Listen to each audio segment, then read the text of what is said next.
लखनऊ का एक पुराना लेकिन आधुनिक कॉलेज जहां हर दिन नए सपने जन्म लेते थे। आरव, एक महत्वाकांक्षी बीटेक छात्र, अपने सपनों को पूरा करने में लगा था। उसका कॉलेज उसी रोड के दूसरी तरफ था जहां रिया अपनी ग्रेजुएशन कर रही थी।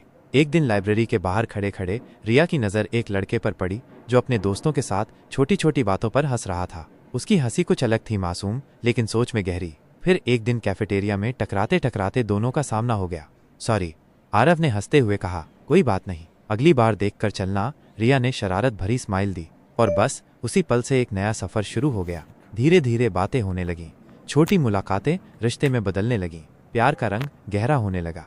प्यार को अब 5 साल हो चुके थे। रिया के घर वाले रिश्ता तय करने के लिए कह रहे थे। उन्हें आरव पसंद भी था, पर एक दिक्कत थी, आरव अब तक सेटल नहीं हो पाया था।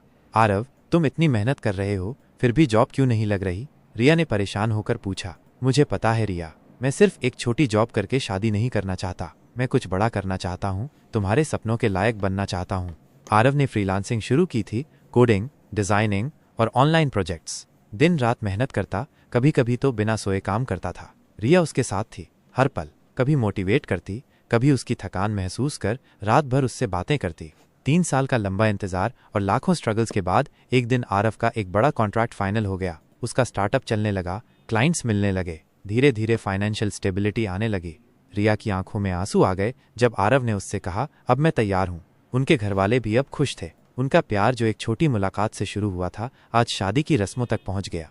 शादी के मंडप में जब आरव ने रिया की आंखों में देखा तो बस एक ही बात कह पाया, तुम्हारी मोहब्बत मेरी ताकत थी और आज जो कुछ भी हूँ उसमें तुम्हारा सबसे बड़ा हाथ है। और ऐसे 8 साल का इंतजार एक हसीन अंजाम तक पहुंच गया।